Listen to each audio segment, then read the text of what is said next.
সুদানে নিহত ৬ সেনা শান্তিরক্ষীর জানাজা আজ ঢাকা সেনানিবাসের সেনা কেন্দ্রীয় মসজিদে অনুষ্ঠিত হবে। এ বিষয়ে আরও জানাতে সেখান থেকে যুক্ত হচ্ছেন সহকর্মী তানজিলা খান মিম। মিম, জানাবেন যে শহীদ সেনা সদস্যদের জানাজা কখন হবে এবং জানাজা শেষে তাদের দাফনের জন্য কখন পাঠানো হবে?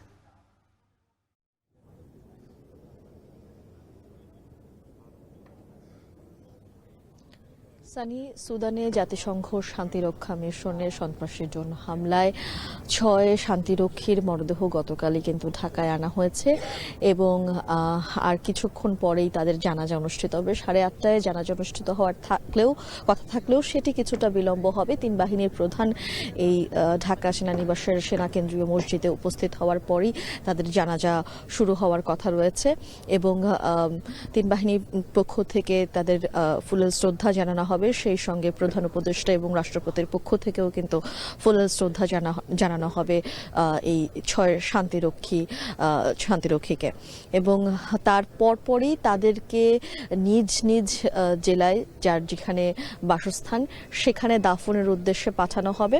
সেখানেই তাদের দাফন কার্য সম্পন্ন হবার কথা রয়েছে। আপনি জানেন সানি নিশ্চয়ই যে 1948 সাল থেকেই কিন্তু এই 1948 সাল থেকে কিন্তু জাতিসংঘ শান্তিরক্ষা মিশন শুরু হয় এবং তারপর বাংলাদেশ এই মিশনে যুক্ত হয় 1988 সালে। ইরান ইরাক সামরিক পর্যবেক্ষক মিশনে 15 জন সদস্য পাঠানোর মাধ্যমে এই যাত্রা শুরু হয়েছিল। সেই 1988 সাল থেকে 2025 এ পর্যন্ত জাতিসংঘ শান্তিরক্ষা মিশনে বাংলাদেশের 168 জন সদস্য প্রাণ দিয়েছেন।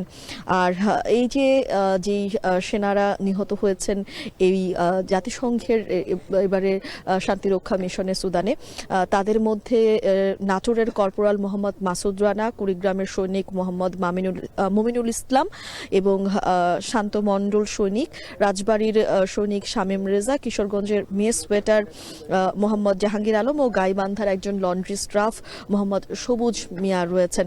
এছাড়াও কিন্তু শুক্রবারই আইএসপিআর এর পক্ষ থেকে একটি বিজ্ঞপ্তি দেওয়া হয়েছিল এবং সেখানে উল্লেখ করা হয়েছিল 13 ডিসেম্বর সুদানের আবি এলাকায় জাতিসংঘ শান্তিরক্ষা মিশনের কাদুগলি লজিস্টিক্স বেইজে বিচ্ছিন্নতাবাদী সশস্ত্র গোষ্ঠী বর্বরোচিত ড্রোন হামলা চালায় এবং এই ঘটনায় 6 বাংলাদেশি শান্তিরক্ষী নিহত ও 9 জন আহত হয়েছেন।